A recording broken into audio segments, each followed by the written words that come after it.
जय हिंद दोस्तों। मैं नवीन शर्मा आप सभी का स्वागत करता हूं। आशा करता हूं आप सब एकदम अच्छे हैं, एकदम बेहतरीन हैं। एक बार सारे प्यारे दोस्त बताएंगे आप सब कैसे हैं। उम्मीद करेंगे बहुत शानदार होंगे, बहुत अच्छे होंगे और बहुत अच्छे से अपनी पढ़ाई को आप लोग करते हुए चल रहे होंगे। रिवीजन भी अच्छा करते होंगे और बहुत सारा स्वागत है तारा चौलिया, विनोद कुमार, नैन्सी, अनी, संजय, विवेक, कानाराम, कनिका। सर आज मेरा भी बर्थडे है जी। बहुत बहुत शुभकामनाएं आपको भी अपने जन्मदिन की। और जो लोग हमें शुभकामनाएं भेज रहे हैं उनको दिल से धन्यवाद, बहुत सारा धन्यवाद, बहुत सारा प्यार। ठीक है। और जन्मदिन यूं तो दरअसल में एक साल घटने की प्रक्रिया है ना। एक साल हमारा कम हो चुका होता है, लेकिन इसी दिन जन्म हुआ होता है तो लोग सेलिब्रेशन भी करते हैं, उसको मनाते भी हैं, बहुत अच्छे से मनाते हैं। तो आपका भी जब जन्मदिन आए तो बहुत अच्छे से बनाए, हमको पार्टी वार्टी देना। ठीक है। और जब हमारा जन्मदिन है तो पार्टी ले भी लेना। ओके। तो अपना ख्याल रखिए, बहुत सारा ख्याल रखिए। और अब क्लास पे फोकस हम सब लोग करेंगे और फिर कुछ बातें होंगी तो वो कर लेंगे। ओके। आपको याद है मैंने आपको बताया था मोहम्मद बिन तुगलक के समय पर दो स्वतंत्र राज्य पैदा हुए थे, जिसमें एक था विजयनगर साम्राज्य। आप मुझे ईयर बता सकते हैं कि विजयनगर साम्राज्य कब पैदा हुआ था। कब पैदा होने का मतलब है कि विजयनगर साम्राज्य के लिए स्थितियां कब बनी थी। बताएंगे फटाफट से। बहुत बढ़िया। आप भी अपनी जिंदगी में बहुत खुश रहें तो वो विजयनगर को पढ़ना है। देखिए, विजयनगर साम्राज्य के बारे में बहुत छोटे छोटे से की पॉइंट होंगे जो हमको याद रखने हैं। ठीक है। ठीक है। ओके। चलिए। विजयनगर साम्राज्य ये मध्यकाल में स्थापित होने वाला प्रथम हिंदू राज्य था। ठीक है। इसकी स्थापना 1336 में हुई और मोहम्मद बिन तुगलक के समय हुई थी। ऐसी एक बहमनी साम्राज्य मैंने आपको बताया था, जरा बताएं बहमनी साम्राज्य किस वर्ष में स्थापित हुआ था। 1347 में। ये दोनों चीजें मैंने मोहम्मद बिन तुगलक के सामने समय पर आपको बताई थी। विजयनगर साम्राज्य के जो संस्थापक थे वो थे हरिहर राय और बुक्का राय। दरअसल में ये दोनों भाई थे। और दक्षिण में एक साम्राज्य होता था काकतीय वंश, उसके ये मंत्री यानी कि सामंत थे। सामंत का मतलब होता है मंत्री, क्लोज लोग जो होते थे। और एक बार ऐसा हुआ, मोहम्मद बिन तुगलक की सेनाएं जब आपका वहां गई काम्पिल्य दक्षिण में, तो वहां से वो पकड़ के ले आई थी इनको, दोनों भाइयों को। अब दोनों को दिल्ली लाया गया और दोनों को से कहा गया कि भाई तुम दोनों को अब मुस्लिम बनना पड़ेगा, इस्लाम धर्म अपनाना पड़ेगा। तो दोनों ने इस्लाम अपना लिया था और दोनों ये समझ गए थे अगर नहीं इस्लाम अपनाया तो यहाँ इनकी जान जा सकती है। फिर यहाँ इन्होंने कूटनीति रहते हुए आपका मोहम्मद बिन तुगलक के समय पर ही आपका मतलब उसके प्रति एक विश्वास जताया।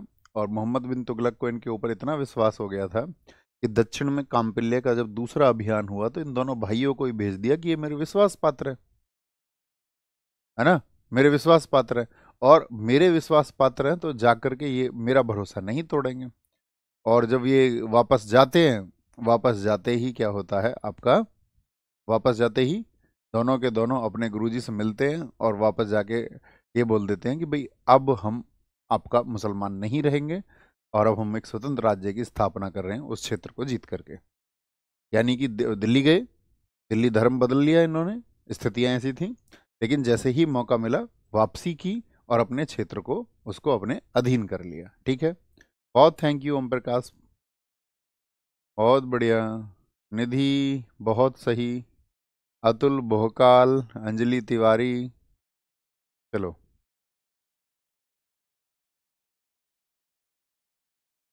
Very good very good. आएंगे। इन्होंने काम्पिल्य विद्रोह दमन के लिए भेजा गया। वहां पर एक विद्रोह हुआ था काम्पिल्य में कि भाई हरिहर राय और बुक्का राय इसको दबाएंगे जा करके। वहां इन्होंने मुलाकात की माधव विद्यारण्य से, जो इनके गुरु थे। ठीक है। इन्होंने अपनी राजधानी क्या बनाई थी, बहुत बार पूछा जाएगा। विजयनगर साम्राज्य की राजधानी क्या थी? हम्पी। हम्पी। हस्तिनावादी और विद्यानगर के नाम से भी इसको हम जानते हैं। ये किस नदी के किनारे है? ठीक है। बहुत बढ़िया। ये तुंगभद्रा नदी के किनारे है। कुल राजधानी एक बार संख्या में बताइए, विजयनगर साम्राज्य की कितनी राजधानी रही थी? हम्पी, जिसको हमने बाद में या आधुनिक समय में हम विजयनगर कहते हैं, तो एक बार बताएंगे फटाफट से। तो क्या कहेंगे, पहली राजधानी थी इसकी अनेगुंडी, फिर विद्यानगर यानी हम्पी बहुत लंबे समय तक रही और व्यापार का प्रमुख केंद्र थी। पेनागुंडा, कुछ साथी ऐसा लिखते हैं कमेंट सेक्शन में, सर मैं पढ़ नहीं पाता हूँ, मुझको याद नहीं हो पाता है। बच्चे ये सब, इन सब चीज़ों की कोई दवाई नहीं आती है मार्केट में।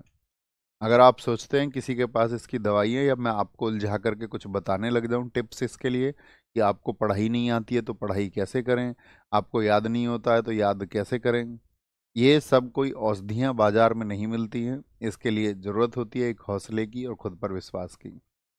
ना तो मेरे पास इसका कोई ट्रीटमेंट ना कोई दवाई है, और बहुत दिक्कत हो जाएगी। ठीक है, आ जाएंगे। सर मैं गेम की लत में 40,000 हार गया हूँ। तो तुमसे बड़ा मूर्ख कौन है इस धरती पर? हम तो पिछले वर्षों से कहते रहे आपका गैम्बलिंग ऐप से दूर रहो। एस्ट्रोटॉक्स, ज्योतिष विद्या, फलाना, भविष्य देखना, ये करना वो करना, अमीर बन जाना रातों रात, है ना, कैट पर बातें करें, दूर रहो इनसे। क्या खाक पढ़ाई की थी तुमने? क्या क्या पढ़ते थे तुम? स्कूल में इतना सिखाया जाता है, हर स्कूल में नैतिक शिक्षा होती है, एथिक्स होता है, गलत और सही को बताया जाता है। जब आपने उसी को नहीं सुना तो मेरी बात क्या सुनोगे तुम, किसी और की बात क्या सुनोगे? और जिनको सुनना होता है, जो अच्छे लोग होते हैं, वो खुद ही अपना लेते हैं अच्छी चीज़ों को। उनको ज़रूरत भी नहीं होती कि भाई कोई अच्छी चीज़ें उनको बताए ही, वो खुद फर्क कर पाते हैं। आए कैसे करें? प्रैक्टिस सेशन पता है, प्रैक्टिस सेट पता है, हम एक आपका 1 दिसंबर से प्रैक्टिस सेट को शुरू कर रहे हैं। कितने लोगों को पता है प्रैक्टिस सेट का?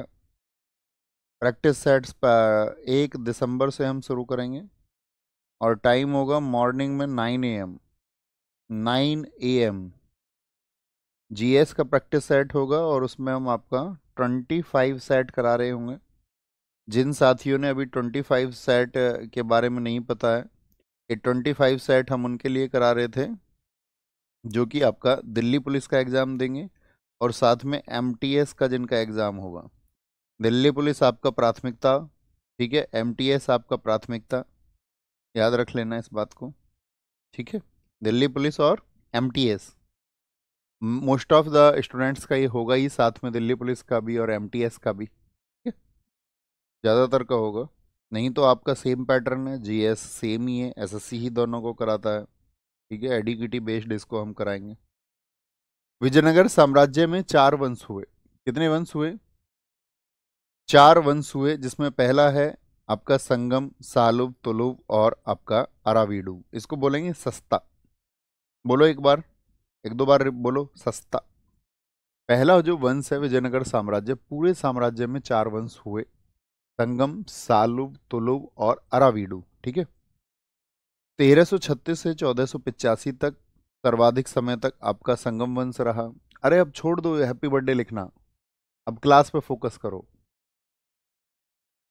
ठीक है, बुद्धुओं, मेरे प्यारे बुद्धुओं, मेरी बुद्धू बहनों, मेरे बुद्धू भाइयों, वापस क्लास पर पूरी तरह फोकस करेंगे। 1336 से 1485 सबसे लंबे समय तक, 1485 से 1505 कितने वर्ष हुए कुल? कुल 20 वर्ष तक रहा आपका सालुब वंश। तुलुब वंश रहा 1505 से 1570, और अरावीडू रहा 1570 से 1650। हमको याद रखना है आपका इसका क्रम, एक तो सस्ता, उससे हमेशा एग्जाम में पूछा जाता है। मुझे आज भी याद है, दिल्ली पुलिस 2020 पूछा गया था, बहुत अच्छा क्वेश्चन था। ठीक है, आगे आएंगे। शुरुआत करते हैं संगम वंश से। जो हरिहर और बुक्का थे, उनके पिता का नाम था संगम। क्या नाम था? संगम। हरिहर और बुक्का ने पिता के नाम पर संगम वंश की स्थापना की। संस्थापक रहे इसके हरिहर प्रथम, जिनकी उपाधक उपाधि थी वेद प्रतिष्ठापक, क्योंकि एक हिंदू साम्राज्य था। ठीक है, और इसीलिए इसे को कहा गया कि वेदों की जो स्थापना की है, फिर से एक मुस्लिमों का आगमन हो चुका था। मुस्लिम राजा जीत रहे थे, बहुत सारे मुस्लिम आक्रमणकारी विजयी हो रहे थे, साम्राज्य स्थापित हो रहे थे। ये तुगलक वंश के समय की बात है, तो इसीलिए इसको कहा गया वेद प्रतिष्ठापक, वेदों की स्थापना करने वाला। राजधानी इन्होंने अनेगुंडी बनाई, और हरिहर प्रथम ने अपने शासन के 17 वर्ष बाद विजयनगर को अपनी राजधानी बनाया। आपको याद रखना है संगम वंश का संस्थापक कौन था, हरिहर या बुक्का? विजयनगर पूछेगा, विजयनगर साम्राज्य, तो बोलेंगे हरिहर और बुक्का। लेकिन पूछे उसमें पहला जो वंश था संगम वंश, वो किसके नाम पर स्थापित हुआ था, इस तरह से क्वेश्चन आएगा। तो हरिहर प्रथम। राजधानी इनकी हम्पी रही, और इसी के समय 1346 में होयसल या वारंगल, वारंगल है ये तेलंगाना में। देखिए ऐसे समझिए, आपने मैप देखा है, हाँ जी भैया, तो मैप में कर्नाटक भी देखा होगा, जी भैया। तो जो कर्नाटक है और आपका जो वारंगल है, ये कहाँ पर है, आप इसको समझिए ऐसे जैसे आज का वर्तमान में आपसे बोलूं तेलंगाना। तो कर्नाटक और तेलंगाना आप दोनों को जानते हैं। तो विजयनगर ने आपका वारंगल यानी कि तेलंगाना क्षेत्र को हराया। यहाँ का राजा था वारंगल का बल्लाल थर्ड, जिसको इन्होंने हराया था। अब ये होयसल वंश जिसको ये हरा रहे हैं, उस होयसल वंश के बारे में कुछ जानकारी लिखी हुई है, आप चाहें तो पढ़ें, ना चाहें तो ना पढ़ें। होयसल वंश की राजधानी बेलूर हुआ करती थी, जिसको हम हैलोबिड भी बोलते हैं। हैलोबिड बहुत पूछा जाता है, ये कई बार एग्जाम में रिपीट हुआ है। द्वार समुद्रम भी इसकी कुछ समय राजधानी रही थी। कभी कभी हैलोबिड नहीं मिलता है, पूछता है होयसल वंश की राजधानी क्या थी। होयसल वंश की राजधानी, तो कुछ समय उसकी कैपिटल रही थी आपका द्वार समुद्रम, द्वारा समुद्रम। इसके संस्थापक जो थे होयसल वंश के, वो थे निरपकाम, निरपकाम। और जो होयसल वंश रहा था, वो रहा था आपका 1026 से लेकर के 1343। ये वंश का शासन काल है, ये मत सोचना चाहिए निरपकान ने 317 वर्षों तक शासन किया। इतना कम आईक्यू तो नहीं है ना किसी का भी जो ये सोच ले जी निरपकाम गद्दी पर 317 साल बैठा होगा। इतनी उम्मीद मैं आपसे करूंगा कि एक आप अच्छे आईक्यू के बच्चे होंगे, ठीक है। दिल्ली पुलिस में हमारा मानना भी है कि अच्छा आईक्यू का एक बच्चा जाता है। हरिहर प्रथम के बाद में कौन बैठता है, बुक्का प्रथम। बुक्का प्रथम, इनके वर्ष किसी को याद करने की जरूरत नहीं है, सिर्फ एक राजा का वर्ष आएगा, वो हम आपको बताएंगे जो याद करना है, ठीक है। बहुत बढ़िया। सर मैं लाइव पर नहीं पढ़ता हूँ, वो आपका इशू है, वो आप देखिए, ठीक है। बुक्का प्रथम अन्य नाम तीनों समुद्रों का स्वामी। तीनों समुद्रों का स्वामी यानी ये कहा जाता है, तीन समुद्र से क्या मतलब है, इधर कौन सा सागर है, इधर कौन सा सागर है, यहाँ हिंद महासागर है, यहाँ बंगाल की खाड़ी है, यहाँ अरब सागर है, सारे लोग जानते हैं भारत के तीन तरफ, इस क्षेत्र को इसने जीता। उपाधि वेद मार्ग प्रतिष्ठापक यानी वैदिक धर्म को प्रोत्साहन इसने दिया, ठीक है। मदुरई को जीतकर विजयनगर साम्राज्य में इसने मिला लिया। मदुरई कहाँ था ये, तमिलनाडु जो क्षेत्र है आज का तमिलनाडु, उसको भी जीत करके, अभी हमने बताया था किसको जीता था, हरिहर ने आपका वारंगल क्षेत्र को जीता था, वारंगल, वेरी गुड। आगे आएंगे, बहमनी राज्य से इसने संघर्ष शुरू किया और 1368 में मोहम्मद शाह बहमनी को हराया और रायचूर देहात क्षेत्र को इसने जीता। यानी जो बहमनी भी स्वतंत्र हो गए थे ना मोहम्मद बिन तुगलक के समय, उनसे भी इन्होंने संघर्ष किया। मुदगल का किला, अदौनी का युद्ध, इसमें सबसे पहले प्रयोग किया विजयनगर साम्राज्य ने, ये सब पढ़ने की बातें हैं। हरिहर द्वितीय इसके भी पिता थे, बुक्का प्रथम, उपाधि इसकी रही महाराजा धीराज। इतने मोहम्मद शाह द्वितीय को हराया, गोवा और दाहबोला को जीता। हरिहर द्वितीय के दरबार में रहते थे माधवाचार्य।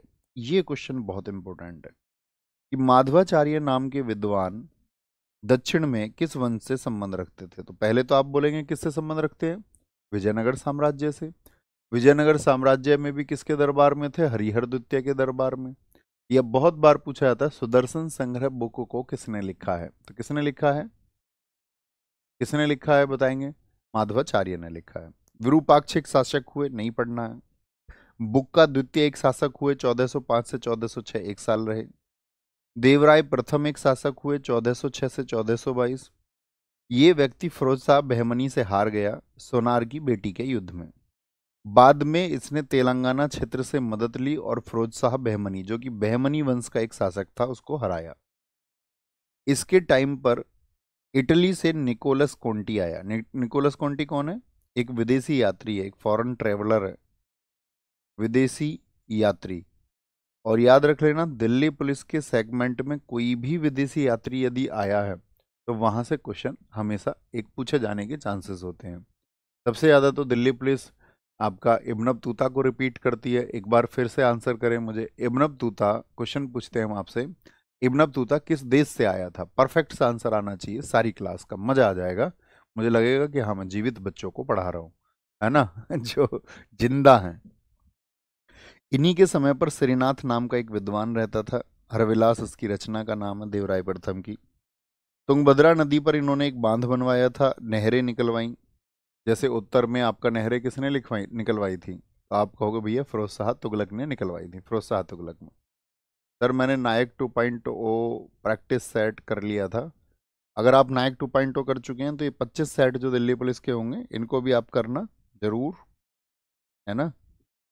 यदि आपने पिछला वाला नायक और नायक 2.0 कर लिए थे, मैं आपको बता देता हूँ, आपने पिछली हमारी नायक सीरीज आई थी और नायक 2.0 आया था, ये दोनों आप कर चुके थे, तो आपको करने की कोई आवश्यकता नहीं है। ठीक है, कोई ऐसा बच्चा है तो। लेकिन अगर मैं बता दूं आपने नायक नहीं की थी, नायक 2.0 की है, तो अभी डीपी के लिए, दिल्ली पुलिस के लिए प्लस आपका एमटीएस है, तो फिर ये सीरीज आप करना। 25 सेट है, ये मैं आपको बता रहा था। ठीक है, 25 सेट में अगर मैं आपसे बताऊं, 25 सेट में हम लगभग आपका 30 × 25 कितना हो जाएगा? 750 क्वेश्चन, और 750 क्वेश्चन मल्टीप्लाई बाई 10, लगभग हम आपका 7500 क्वेश्चन आपको इसमें रिवाइज करा रहे होंगे। और हम आपको मतलब फैक्ट बेस्ड क्वेश्चन ही होते हैं, देखिए आपको पता होना चाहिए, हिट करे एग्जाम में क्वेश्चन मिले, तो इतने अच्छे क्वेश्चन हम आपको कराएंगे कि इतने क्वेश्चन में से आपको बहुत सारे क्वेश्चन मिलने की उम्मीद रहेगी कि आप एज इट इज़ एग्जाम में उनको पाएंगे, अगर आप अच्छे पढ़ते हुए। ऐसा नहीं होता कि भाई नहीं भैया कि आप प्रैक्टिस सेट से मैं 50 में से 50 कर दूंगा, ऐसा कभी नहीं होता। आप अभी मान के चलो अपने स्कोर को लेके चल रहे हैं 20 पर, अभी आपका 20 है, तो मैं ये कहता हूँ 50% इंक्रीज हो जाएगा आपका। तो 30 तक पहुंच गए, मान के चलो 30 है, तो कहाँ पहुंच जाएंगे भैया? 45 पहुंच जाएंगे? नहीं, स्कोर की भी अपनी लिमिटेशंस होती हैं। 45 पहुंचने के लिए आपको 40 का आज स्कोर आपका होता हो, मैं आपसे कहूँ 30 प्लस स्कोर आज आपका मॉक में होता है जीएस में, तो आप पहुंच जाएंगे, डोंट वरी। ठीक है। देवराय द्वितीय हुए जिनकी रचना है महानाटक सुधानिधि। गज बेटकर की उपाधि इनको दी गई एक हाथी के लिए। सबसे महान शासक माना गया इनको। बताइए कौन सा वंश पढ़ रहे हैं हम? विजयनगर साम्राज्य के अंतर्गत कौन सा वंश पढ़ रहे हैं हम? सालव वंश। सबसे ज्यादा मुस्लिम सैनिक इन्हीं के यहाँ पर थे। ईरान से एक विदेशी यात्री आया था अब्दुल रज्जाक, वो आया था किसके समय? देवराय द्वितीय के समय। और निकोलस कॉन्टी, देवराय निकोलस कॉन्टी किसके समय पर आया बताएंगे फटाफट से? देवराय प्रथम के समय। ठीक है, तो सालव सालव वंश पढ़ रहे हैं हम, बताएंगे जी फटाफट से, सारे लोग आंसर करें।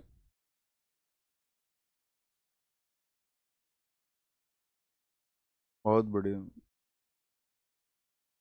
सर मैं कमेंट करता हूँ तो पीछे रह जाता हूँ क्लास में, तो कमेंट करते क्यों हो बुद्धू, मत किया करो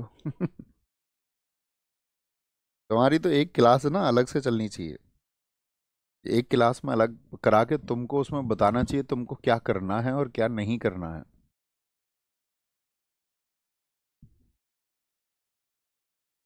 चलिए,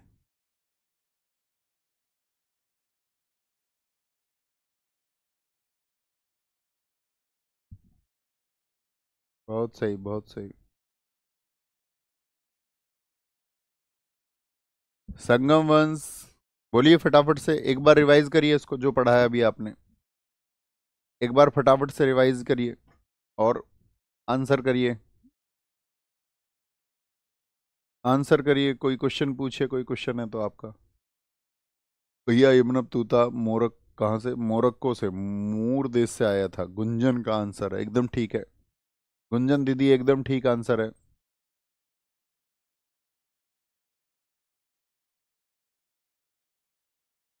बहुत बढ़िया। सर क्या 45 स्कोर आता है? बहुत बच्चों का आता है। पिछली बार के रिजल्ट्स मुझे आज भी याद है, कई बच्चों ने स्कोर बताया था अपना 45 के आसपास, 46 भी रहा था।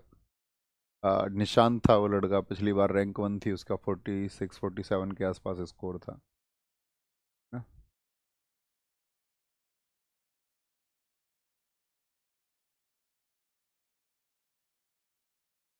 बोलेंगे फटाफट से? बात क्लियर है? आगे बढ़े, थम्स अप करो।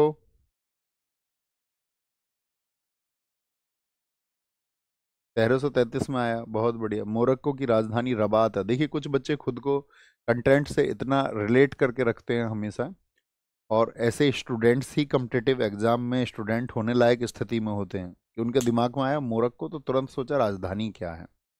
जो एक चीज से रिलेटेड कुछ क्वेश्चंस या उनके आंसर सोच पाए तो मतलब उसका परफेक्ट माइंड चल रहा है। कुछ अभी भी इस दुनिया में है सर, वोट चोरी के बारे में बता दो। कोई किसी और दुनिया में है, कोई किसी और दुनिया में है। तुम किसी और दुनिया में रह जाओगे, दुनिया कहीं और चली जाएगी। अच्छे से पढ़ा करें भैया, फोकस करेंगे। सालो वंश जिसके संस्थापक रहे नरसिंह, इनको प्रथम बलापहार कहा गया। बलापहार का क्या मतलब है भैया? बलापहार का मतलब होता है बल के द्वारा किसी चीज को अपहार कर लेना, अर्थात किसी चीज को जबरदस्ती छीन लेना। तो जो सत्ता थी पिछले शासकों से, वो अपने इसके भाई लोग थे, उनसे इन्होंने सत्ता छीन ली बल के द्वारा, नरसिंह ने। ठीक है। फिर वंश आता है तुलुप वंश, क्योंकि नरसिंह ही रहा कुछ समय तक। इसने भी सत्ता छीनी और इसके संस्थापक रहे वीरन सिंह। वीरन सिंह, क्योंकि इनसे पहले जैसे सत्ता छीनी गई थी इनके, जैसे कि नरसिंह ने छीनी थी, ऐसे ही सत्ता इन्होंने हासिल की, तो इसीलिए इनको बोला गया द्वितीय बलापहार। द्वितीय बलापहार मिटा देते हैं हम। अर्थात ये दूसरे शासक हुए इस वंश में जिन्होंने बल से गद्दी को हासिल किया। बलापहार समझ गए, बलापहार क्या होता है? अब देखिए सबसे इंपॉर्टेंट शासक पूरे विजयनगर साम्राज्य में तुलुप वंश के दौरान कृष्ण देवराय द्वितीय हैं, जिनको आपको नहीं भूलना है। कृष्ण देवराय द्वितीय 1509 से 29 तक वैष्णव धर्म को ये मानते थे। वैष्णव धर्म क्या है? जैसे आपने देखा होगा शैव धर्म, कुछ लोग भगवान शिव के उपासक होते हैं। जो भगवान शिव के उपासक थे उनको कहा गया था शैव, शैव। और जो भगवान विष्णु के उपासक थे उनको कहा गया था विष्णु। ठीक है, विष्णु कहा गया था। बहुत बढ़िया।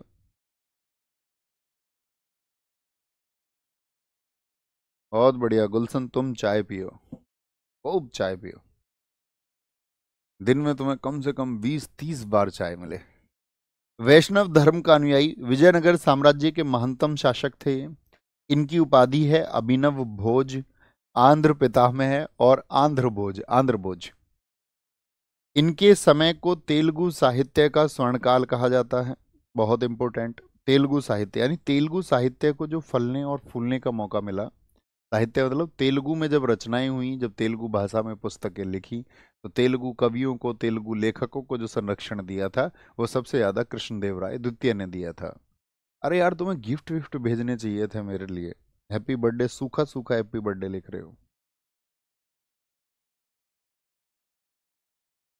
तोहफे कहाँ, तोहफे? इसके इनके समय को तेलुगु साहित्य का स्वर्णकाल कहा जाता है। इन्होंने तेलुगु के प्रसिद्ध ग्रंथ अमुक्त माल्यद यानी कि विश्वविद्या की रचना की थी। इतनी बार रिपीट होता है ये क्वेश्चन, एसएससी बहुत पूछती है, याद रख लेना अपने हर एग्जाम में। ठीक है। बाबर ने अपनी पुस्तक तुजु के बाबरी में दक्षिण का सबसे महान शासक इनको बताया। जब बाबर आएगा इनके समकालीन था बाबर भी, क्योंकि बाबर बताओ किस वर्ष आया भारत में? 1526 में आया बाबर। तो ये भी कब तक शासन कर रहे हैं? 1529 तक। बाबर का शासन रहा है 1526 से 1530। यानी बाबर जब उत्तर भारत में था तो दक्षिण में कौन थे? कृष्णदेवराय द्वितीय। इन चीजों का लॉजिक रखा करो। उड़ीसा के शासक प्रताप रुद्र को हराकर तेलंगाना क्षेत्र इन्होंने जीता। पुर्तगालियों से मित्रता की घोड़ों के लिए, और 2 पुर्तगाली यात्री विजयनगर से इनके समय पर आए। बहुत इंपॉर्टेंट बात रहेगी। अभी याद है देवराय प्रथम और देवराय द्वितीय के समय पर? देवराय प्रथम के समय पर निकोलस कोंटी, देवराय द्वितीय के समय पर हमने आपको क्या नाम बताया वो आप एक बार हमें बता दीजिए फटाफट से। देवराय द्वितीय के समय पर कौन व्यक्ति है जो आया था? अभी हमने वो नाम आपको बताया था, वो आपको बताना है। 2 पुर्तगाली यात्री विजयनगर आए, बाराबोसा और डोमिंगो पायस। अष्ट दिग्गज इनके दरबार में रहते थे। जैसे आप जानते हैं अकबर के दरबार में नौरत्न रहते थे। भारत में जब हम आपको यही इसी बैच में प्राचीन इतिहास पढ़ाएंगे तो हम बताएंगे कि एक शासक रहे आपका चंद्रगुप्त द्वितीय, उनके भी दरबार में नौरत्न रहते थे। तो ऐसे पहले राजा लोग विद्वान लोगों को अपने पास में रखते थे, विद्वान लोगों को। ठीक है, बहुत बढ़िया भैया। अब्दुल रज्जाक आया था, कासिफ उद्दीन, एकदम सही आंसर आपने दिया, बहुत बढ़िया। शिवानी दीदी सही आंसर है एकदम से। डेविल एकदम से सही आंसर है। अबूजार एकदम से सही आंसर है। अंकित एकदम सही आंसर है, बहुत बहुत। मधु बहुत बढ़िया। हमारी बहन का नाम है, हमारी 3 बहन है, मतलब बहन तो लाखों भी हैं हमारी अगर आप माने तो, लेकिन 3 बहन है हमारी, तो हमारी सिस्टर का नाम मधु ही है, बीच वाली का। अष्ट दिग्गज इनके दरबार में रहते थे, आठ आठ दिग्गज, ठीक है। 8 विद्वान थे, और इनमें एक विद्वान का नाम था तेनालीराम। तेनालीराम के किस्से हम तो छोटी कक्षाओं में बहुत पढ़ के आए थे, आपने शायद पढ़े हैं या नहीं। आपको पता होना चाहिए, जैसे अकबर के दरबार में एक प्रसिद्ध व्यक्ति कौन था, बीरबल, उसी तरह से जो कृष्ण देव राय थे, ठीक है, कृष्ण देव राय, उनका बोलेंगे फटाफट से, उन्हीं का जो सबसे फेवरेट था वो था तेनालीराम, और सबसे विद्वान व्यक्ति इसको कहा था। सर एड्रेस भेज दो, गिफ्ट भेज देंगे। नहीं, गिफ्ट की जरूरत नहीं है, ये हमने मजाक में बोला है। आप सब लोगों ने इतना प्यार दिया है, ठीक है, बस अपने जन्मदिन पर मैं ये उम्मीद करूंगा कि आप अपने सपनों को पूरा करें, उनके लिए जी जान से लड़ें। आज स्ट्रगल हो सकती है, कल जब आप सफलता को पालेंगे तो ये स्ट्रगल आपके लिए सबसे सुखदाई होगी। अगर सफलता को नहीं हासिल कर पाओगे तो ये स्ट्रगल सबसे दुखदाई होगी। अपना जीवन बहुत स्ट्रगल से भरा रहा, शायद जो एक्सपीरियंसेस होने चाहिए ज़िंदगी में वो सब किए, बहुत नज़दीक से किए। गरीबी का, एक मेधावी छात्र होने का, यारों का यार होने का, प्यार होने का, है ना। और आज भी संघर्ष जारी है, एक मतलब कुछ करना चाहते हैं अपनी ज़िंदगी में। अपने जन्मदिन पर यह भी उम्मीद करूंगा कि आप सबका प्यार उसके लिए मिलेगा मुझे, है ना। वो जर्नी है कुछ बदलने की। बहुत लोग आए इस धरती पर, कुछ बदलना चाहते थे, बहुत लोगों ने बहुत सारे परिवर्तन भी लेके आए। बहुत सारे लोग परिवर्तन नहीं भी ला पाए बहुत प्रयासों के बाद में, लेकिन मायने प्रयास के हैं, मायने निष्कर्ष के नहीं है। कुछ निष्कर्ष निकलेगा या नहीं निकलेगा, बात यह है कि क्या प्रयास है, और वो बड़ा सोच समझ के सारी स्थितियों को ध्यान में रखते हुए क्या बेहतर होगा, हमें किस पक्ष में होना चाहिए। तो मैं आचार्य चाणक्य जी की उस बात में विश्वास रखता हूँ कि हमको हमेशा सत्ता के विरुद्ध में होना चाहिए, तभी सत्ता सही काम करती है और करना शुरू करती है। मैंने इसका पिछले, आप भी जानते हैं, 4 महीनों से मैं लगातार गाँवों में, मैं गाँवों को साफ कर रहा हूँ, वहाँ पेड़ लगा रहा हूँ, वहाँ बच्चों को आर्थिक रूप से फाइंड आउट करके उनकी काउंसलिंग, उनको पढ़ने के लिए मोटिवेट करना, क्या उनकी रिसोर्सेज मैं उनको दे सकता हूँ, क्या हेल्प कर सकता हूँ। कहीं लाइब्रेरी खुलवा रहे हैं, कहीं तालाबों को हम साफ करवा रहे हैं, मतलब मैं लोगों से कनेक्ट कर रहा हूँ। तो मैं एक बात जान पाया हूँ कि हाँ, परिवर्तन आता है अगर व्यक्ति करना चाहे तो। यही उम्मीद आपसे करेंगे कि आपके सपने पूरे हों, और जो हम चाहते हैं उसमें हम कामयाब हों, और हम साथ मिलके कामयाब हों, ठीक है। लेकिन आपकी कामयाबी के मायने अभी ज़्यादा हैं, क्योंकि अभी आप मुझसे कम एज के और अभी यंग एज में हैं। आपके आगे अभी बहुत सारा भविष्य है। अभी हमने बहुत कुछ अचीव किया, अपनी मेहनत से अचीव किया, दिन रात मेहनत करके अचीव किया था। और जब लगभग आपकी एज में बहुत पढ़ाई हमने की है, बहुत। आप भी खूब पढ़िए, खूब अच्छे से पढ़िए, और आप बहुत शानदार करेंगे अपनी ज़िंदगी में, ये उम्मीद मैं आपसे करता हूँ। बस आपको ह्यूमन बनना है, मैं वही लोगों से कहता हूँ। आपको किसी संकीर्ण विचारधारा का, किसी फिक्स पाथ को किसी और के कहने से नहीं चुनना है। आपको अपना पाथ खुद चुनना होगा, आपको थॉट प्रोसेस अपना बनाना होगा, क्योंकि दुनिया में जो कुछ भी तुमको कोई बता रहा है वो किसी की सोची समझी एक प्लानिंग हो सकती है। वो कुछ चाहते थे, दुनिया में उन सारी मान्यताओं को आप रद्द कर देना जो विभाजनकारी हों, जो आपको किसी एक विशेष वर्ग का बनाते हों, जो आपको बांटते हों दुनिया से। वो सब रास्ते किसी देश को, इस दुनिया को सिर्फ और सिर्फ एक गलत राह पे, गलत मंजिल पे लेके जाएंगे। ये मैं आपसे कहना चाहता हूँ। अगर आप चाहते हैं कि वो आपकी राह गलत मंजिल पे ना जाए, तो आप बस इंसान बन जाना। और दुनिया में सबसे बड़ा अचीवमेंट और उपलब्धि, मैं ये कहता था अपने साथियों से, कि आप अगर सफल हो भी गए और आप इंसान नहीं बने, आपकी नौकरी भी लग गई और आप इंसान नहीं बने, वही रूढ़िवादी सोच के, उन्हीं मान्यताओं में बंधे हुए, दकियानूसी सोच जो किसी और अन्य व्यक्ति के द्वारा आपके दिमाग पर थोपी गई, आप उसको नहीं त्याग सकते तो कोई अर्थ नहीं है। अगर आप इंसान बन जाते हैं, आपको लोगों को दुख में देखकर दुख होता है, लोगों को सुख में देख करके खुशी होती है, तो आप इंसान बन चुके हैं।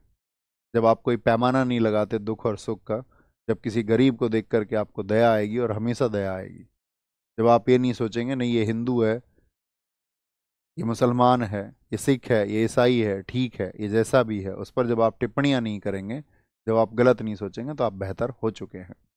ठीक है, बहुत बढ़िया, यही गिफ्ट है, बस ये सोच लेना। एक बार थम्स अप करके बताओ भैया ये अपनाएंगे, हम इंसान बनेंगे, और यही हमारे लिए जन्मदिन का गिफ्ट है आपकी तरफ से। मैं हमेशा कहता हूँ कि सुनेंगे लाखों, कोई एक भी, यदि कोई एक की संख्या भी होगी, वो खुद को बदलेगा, और हमने बदला है, लाखों को बदला है ना। आएंगे एक बार। पांडुरंग महात्म्य,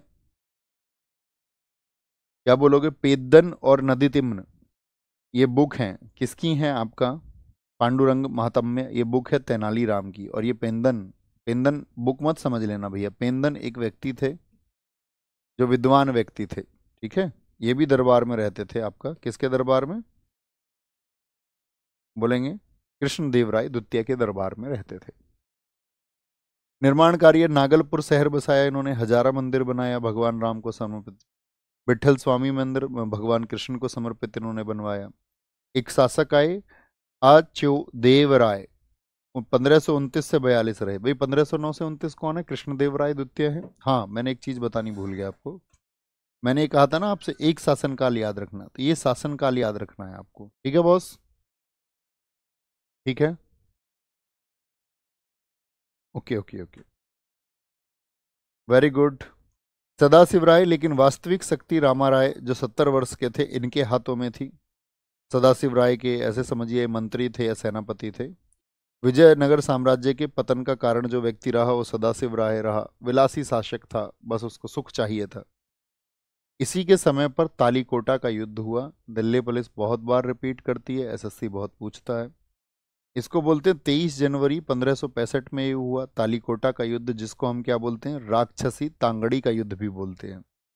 ये किससे हो गया था? आदिल शाही वंश से हो गया था, रामा राय का।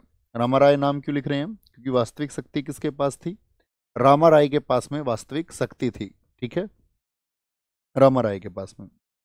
अराविडु वंश, ये सबसे अंतिम वंश था, सबसे कमजोर वंश रहा, इसके संस्थापक थे तुरुमल। राजधानी रही पेनगुंडा। वेंकट द्वितीय के समय पर चंद्रगिरी अंतिम राजधानी रही, और अंतिम जो शासक रहे वो रहे रंग तृतीय, रंग तृतीय। तो मैंने आपको बताया विजयनगर साम्राज्य में मुश्किल से 10 से 12 पॉइंट है जो आपको याद रखने हैं, जिनको आपको नहीं भूलना है, ठीक है बॉस? फिर हम शुरू करेंगे आपका मुगल साम्राज्य को। बहमनी इसके बाद पढ़ेंगे कभी बीच में। बहमनी में वैसे उसकी स्थापना याद रखना 1347 हसन गंगू, वो ज्यादा महत्वपूर्ण है। मुगल साम्राज्य, मुझे बताइए एक बार फटाफट से, दिल्ली सल्तनत कब से कब तक रही थी? पहले इस क्वेश्चन का आंसर चाहिए मुझे। दिल्ली सल्तनत कब से कब तक रही थी, तब हम आगे बढ़ेंगे। दिल्ली सल्तनत में कौन कौन से वंश रहे थे, तो ये आपको पता होना चाहिए। एक बार बताएंगे फटाफट से, एक बार फटाफट से बताएंगे। तो दिल्ली सल्तनत के अंदर रहे थे आपका 5 वंश, आपको सबको पता होगा 5 वंश कौन कौन से थे? गुलाम था, खिलजी था, तुगलक था, सैयद था, लोधी था। तो पहली शुरुआत कहाँ से हुई थी गुलामों की? 1206 से 1290। खिलजी रहे 1290 से 1320। तुगलक रहे 1320 से लेकर के 1414, ठीक है। फिर आपके आते हैं आपका, क्या बोलोगे, सैयद 1414 से 1451, और फिर लोधी रहे आपका 1451 से 1526। तो 5 वंश हुए थे दिल्ली में। कितने वंश हुए थे?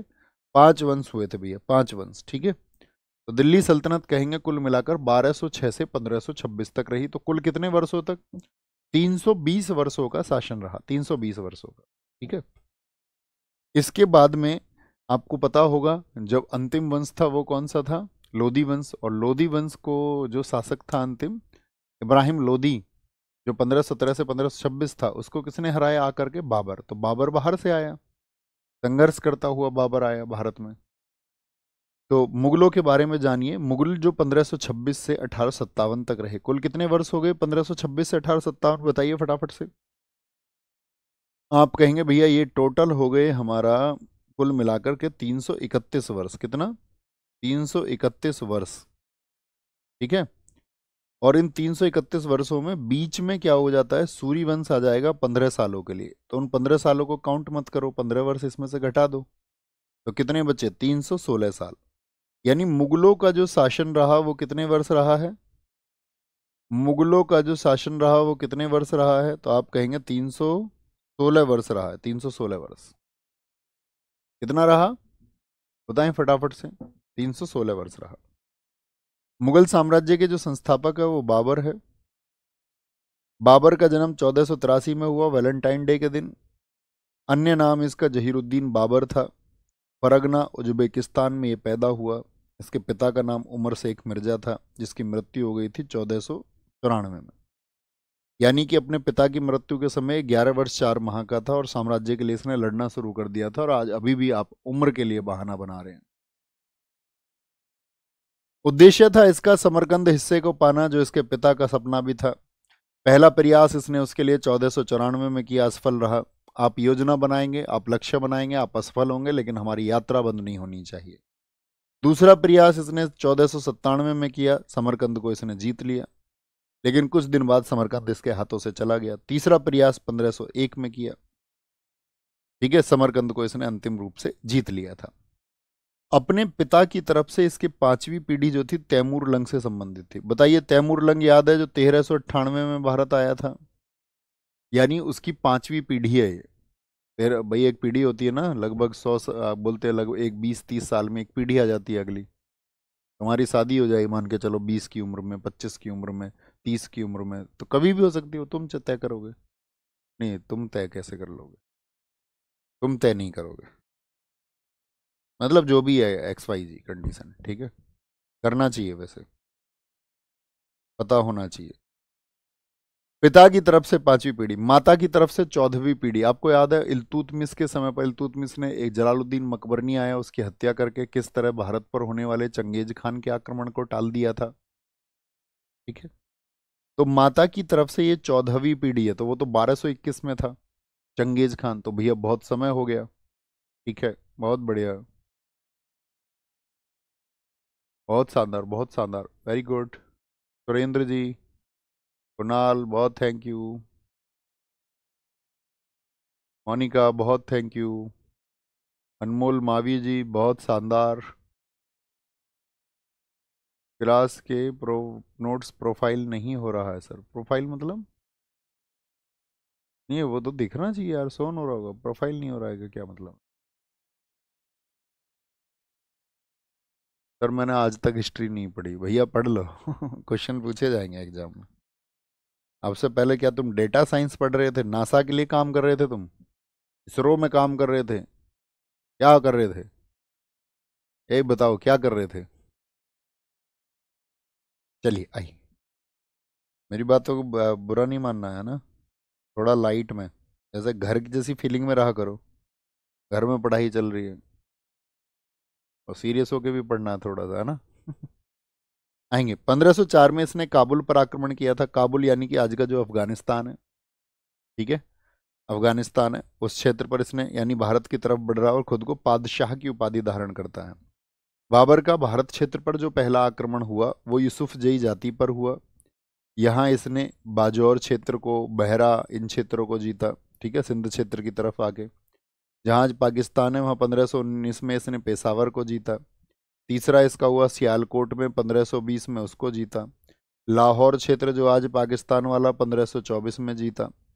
यानी आज भारत की जो मुख्य भूमि है उसमें आने से पहले ये कितने युद्ध जीत चुका था, मुझे बताएं फटाफट से। कितने युद्ध ये जीत चुका था? तो एक क्वेश्चन आता है बड़ा अच्छा कि भाई बाबर ने भारत पर विजय प्राप्त करने से पहले और भारत में उसने कुल कितने युद्ध किए जो उसके बड़े और निर्णायक युद्ध रहे? तो कुल बाबर के 8 युद्ध हैं, लेकिन भारत की भूमि के अंदर उसके 4 युद्ध हैं। तो एग्जाम में क्वेश्चन पूछा गया था आपका, CAPF में पूछा गया आपका, पहले एक बार FCI में भी पूछा गया था, फिर एक बार रिपीट हुआ था पेज 12 के एग्जाम में कि बाबर के तो कितने 8 युद्ध, लोग कंफ्यूज हो जाते, नहीं तो बोलते 4 युद्ध लड़े बाबर ने। तो 4 पहले, 4 भारत की सीमा के अंदर, कुल कितने अटैक हैं? 8 अटैक। तो बाबर के 4 युद्ध हैं आपका, बोलते हैं आपका पानीपत का प्रथम युद्ध 1526, अभी बताएंगे इकट्ठा, है ना। प्रथम युद्ध ये तो मैं आपको बता चुका था, 21 अप्रैल 1526 में बाबर तोपवोप लेके आया था, तोपवोप लेके। इब्राहिम लोदी और विक्रमजीत एक पक्ष में थे। बाबर और दौलत खां लोदी, ये पंजाब का गवर्नर था, है ना, और लोदियों का चाचा भी था पंजाब का गवर्नर। आलम खां लोदी, ये सब लोगों ने सोचा था कि भाई यार हम भी सत्ता हासिल करें, और ये खास परिवार था लोदी परिवार, ठीक है। उन्हीं की खिलाफत इन्होंने की, लोदी वंश की, और बाबर से जाकर के मिल गए। इस युद्ध में बाबर ने तुगलुमा नीति का प्रयोग किया। तुगलुमा नीति है, तोप लेकर के आया बाबर, उन तोपों को उसने सजाया, किस तरह से तोप चलेंगी, कैनन्स किस तरह से यूज होंगे। तोप समझते हो ना, गोला फेंकने के लिए। भारत में नहीं थी टेक्नोलॉजी, तलवार लेकर छुक छुक छुक छुक छुक छुक छुक, काट फाट करने को डोल रहे थे, लेकिन सामने से तोप लेके आ गया कोई, बोला भैया ये क्या चीज है, बोला भाई सेना फाड़ देगा पूरी को। अरे, रूमी उस्मानी विधि, तोप किस तरह चलेंगी, कैसे उनकी व्यवस्था होगी, इसको बोलते रूमी या उस्मानी विधि। युद्ध में तोप का प्रयोग, तोप का संचालन करता था, इसका व्यक्ति था उस्ताद कुली खां। बंदूक वाली टीम लेके आया डिश्कियाओं, ये टीम मुस्तफ़ा इसका हेड था। इस युद्ध के बाद इसने जो कुछ भी क्षेत्र जीता, इसके सैनिकों ने सोचा ओहो, जो सपना देखा था वो पूरा हुआ। तो इसने खुले दिल से लोगों को पैसा बांटा, इसको बोला गया बड़े दिल वाला। बड़े दिल वाला मतलब कलंदर, बोलते हैं ना, मस्त कलंदर, तू ही सिकंदर तू ही मस्त कलंदर। तो इसको कलंदर कहा गया क्योंकि इसने खूब यहाँ पर धन को बांटा था। दूसरा है इसका खानवा का युद्ध, 1527 में हुआ। इसमें राणा सांगा के खिलाफ ये लड़े थे। राणा सांगा चूंकि इसको पहले हरा चुके थे बहुत बुरी तरह से, याद रखना, एक बार राणा सांगा से इनका सामना हो गया था, तो राणा सांगा ने हराया भी था इनको। तो राणा सांगा, आलम खान और दौलत खान, यहाँ पर जब इसकी सेनाएं बहुत कमजोर थीं, बहुत कमजोर सेना हो रही थी, तो उस समय पर इसने जिहाद का नारा दिया, जिहाद का, यानी अपने लिए लड़ना। और कहते हैं बाबर ने बहुत जबरदस्त मोटिवेशन दिया था अपनी सेना को, और इसकी हारती हुई सेना इतनी खतरनाक तरीके से लड़ी थी कि उसने हारी हुई स्थिति को जीत में बदल दिया था। और फिर इसने बोला था यहाँ पर विधर्मियों का कत्ल करने के लिए कि मैं अब जो है विधर्मियों का कत्ल करवाऊंगा, और इसी के बाद में इसने गाजी की उपाधि धारण कर ली। विधर्मी का कत्ल यानी जो मेरे धर्म का नहीं है उसका कत्ल कराए। तो बाबर इस नीति से चला। राणा सांगा जिनका जिक्र आ रहा है, बहुत महान व्यक्ति थे। इतिहास में आपने अभी देखा होगा, पिछले समय एक विवाद रहा था, है ना, कि राणा सांगा किन स्थितियों में इसको बुलाते हैं बाबर को, उन्होंने कहते हैं कि भाई बाबर को बुलाने के पीछे उनका हाथ है, लेकिन उस समय की स्थितियां क्या थी वो आपको देखना होगा, ठीक है। उस समय की स्थितियां ऐसी थी कि बाबर जब भारत में आया, बाबर जब भारत में आता है, तो राणा सांगा से उनका जब युद्ध हुआ, तो ये कहते हैं कि राणा सांगा उनका धड़ भी कट गया था, तब तक लड़े थे, ठीक है। उनके शरीर पर 80 घाव थे, बड़े योद्धा व्यक्ति थे, बड़े सम्मान्य व्यक्ति हैं, इस देश को याद रखना चाहिए राणा सांगा जी को। चंदेरी का युद्ध बात करेंगे, 29 जनवरी 1528 को हुआ, मेदिनी राय के खिलाफ में हुआ। घाघरा का युद्ध, ये लोदी फिर से इकट्ठे हो गए। शेरशाह सूरी जो पहले आपका बाबर की ही सेना में काम करता था, नुसरत खान, इन सब ने एक ग्रुप बनाया। चूंकि ये आपका घाघरा नदी के समीप में लड़ा गया, इसको बोलते हैं जल और थल, यानी कि आपका वाटर और लैंड दोनों पर ये लड़ा गया था। तो कौन कौन से क्रम बताइए, 1526 में क्या हुआ? पानीपत। 1527 में बताइए खानवा। 1528 में मुझे बताइए फटाफट से कौन सा युद्ध लड़ा? 1529 में बताइए। तो 1528 में क्या बोलेंगे? चंदेरी का युद्ध। और 1529 में घाघरा का। पानी पिया, बाबर आया, पानी पिया, खाना खाया, चादर ओढ़ी, और घाघरा पहन के सो गया, ठीक है। यहाँ देखिए, बाबर का शासनकाल कुल 4 वर्षों का रहा। 1530 में बाबर की मौत हो जाती है, ठीक है। बाबर की आत्मकथा का नाम है आपका तुजुके बाबरी। भैया इनके ईयर मत भूल जाना, ये आपके लिए सबसे इंपॉर्टेंट है, इस युद्ध का ईयर, बाकी कोई कुछ याद नहीं रखना है आपको। पानीपत इब्राहिम लोदी के खिलाफ, खानवा की अगर हम बात करें राणा सांगा जी के खिलाफ में, चंदेरी की बात करते हैं मेदिनी राय के खिलाफ में, घाघरा की अगर हम बात करते हैं तो ये लोदी और जो शेरशाह सूरी का एक ग्रुप बना, तो लोदी ही आप बोलना, ठीक है। बाबर की आत्मकथा का नाम है बाबरनामा। चूंकि बाबर जहां से आया था फरगना क्षेत्र से, कहाँ से आया था, फरगना, जहां उसका जन्म हुआ था, वहां भाषा बोली जाती थी आपका उसको बोलते चगताई, तो चगताई तुर्क। तो इसने चगताई तुर्क भाषा में इस किताब को लिखा, और आत्मकथा लिखने वाला मुगल काल का ये पहला शासक था। बाद में इस बाबरनामा को फारसी भाषा में बदला पायंदा खान ने, अब्दुल रहीम खान खाना ने। इंग्लिश ट्रांसलेशन जो बाबरनामा का हुआ है वो किया है जॉन लेडेन और एस्क्रिनी ने। इसने अपनी आत्मकथा में कृष्णदेवराय जो विजयनगर थे उनको शक्तिशाली शासक बताया था। बाबर की अन्य पुस्तकें, मुबैयान बहुत पूछी जाती है, मुबैयान किसने लिखी है, इस्लामिक कानून पर। दीवार बुक का राइटर कौन है, बाबर है। तारीख रसौदी इसी के टाइम पर मिर्जा हैदर ने लिखी थी। बाबर जब मर गया तो उसको दफनाया गया आराम बाग आगरा में, क्योंकि इसकी इच्छा थी मुझको अफगानिस्तान में काबुल में दफनाया जाए, तो बाद में काबुल पहुंचा दिया गया। बचपन का नाम मोहम्मद जहीरुद्दीन था। 4 बेटे हुए इसके, हुमायूं, कामरान, अस्करी और हिंदाल। इसकी कहानी इसके बाद शुरू होगी, ठीक है। बाबर ने क्या बनाया क्या नहीं बनाया। Okay boss.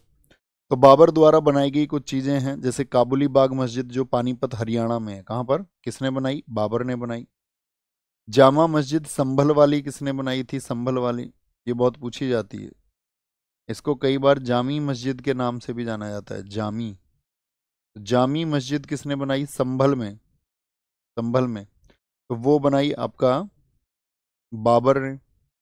बाबरी मस्जिद आप जानते हो, बाबरी मस्जिद जो आपका अयोध्या में, यूपी में बहुत चर्चित रही है। इसको इसके ही एक सेनापति, बाबर का एक सेनापति था मीर बांकी, उसके द्वारा बनाया गया था, और ये बनी थी 1528 से 29 के दौरान, ठीक है। बाबर का मकबरा ये खुद इसने बनवाया। आराम बाग आगरा में इसी ने बनवाया, इसी को बोला इसने बाग नूर अफसान 1526 में।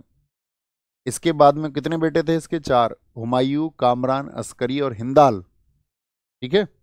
और इसके बाद में गद्दी पर जो आया हुमायूं, तो हमारी जो कल की कक्षा होगी वो हुमायूं से शुरू होगी। बात क्लियर है। और एक रिक्वेस्ट है आपसे कि जितना आप पढ़ते हैं उसको रिवाइज करें। आप सबने जन्मदिन की जो बधाइयाँ दी उसके लिए बहुत धन्यवाद, दिल से धन्यवाद। आप ये समझ लेना कि आपकी कामयाबी हमारे जन्मदिन का गिफ्ट होगी।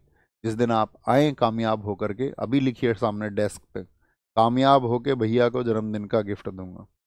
तो जिस दिन आप कामयाब होंगे बस आप मिलें और ये एक बार कहना मुझसे कि भैया मेरा जो ये सिलेक्शन हुआ है यही आपका गिफ्ट है। तो मुझे दुनिया के जितने भी गिफ्ट हो सकते हैं, है ना, कुछ हो सकता है उपहार नाम की चीज़, तो मैं कहता हूँ दुनिया का सबसे बेहतरीन उपहार ये मेरे लिए होगा कि किसी ने उसको काउंट किया, किसी ने उसको समझा, मेरी भावनाओं को समझा, मुझे समझा, और मेरे भाई या बहन होने के नाते उस उपहार के लायक मुझे समझा। तो थैंक यू, नमस्ते, जय हिंद, जय भारत। बहुत सारा प्यार और बहुत सारा ध्यान आप अपना रखें, अच्छे से आगे बढ़ते रहें। घर पर सबको नमस्ते बोलना, माता पिताजी सबसे बोलना कि हमें आशीर्वाद दें, ठीक है। हमारे जन्मदिन पर ये बात आपको बोलनी है सबसे, घर अभी सुनाना है सबको ये बात, और ये बोलना कि भैया एक नमस्ते आया आप सबके लिए, घर में जो भी हों, चाचा ताऊ ताई दादा दादी, बड़े भाई बड़ी बहन भाभी, ठीक है, मामा मामी, जहाँ कहीं भी आप रहते हों या पढ़ते हों, जिनके पास में आपके छोटे भाई बहन, तो सबको हाथ जोड़ करके नमस्ते, थैंक यू, जय हिंद, जय भारत।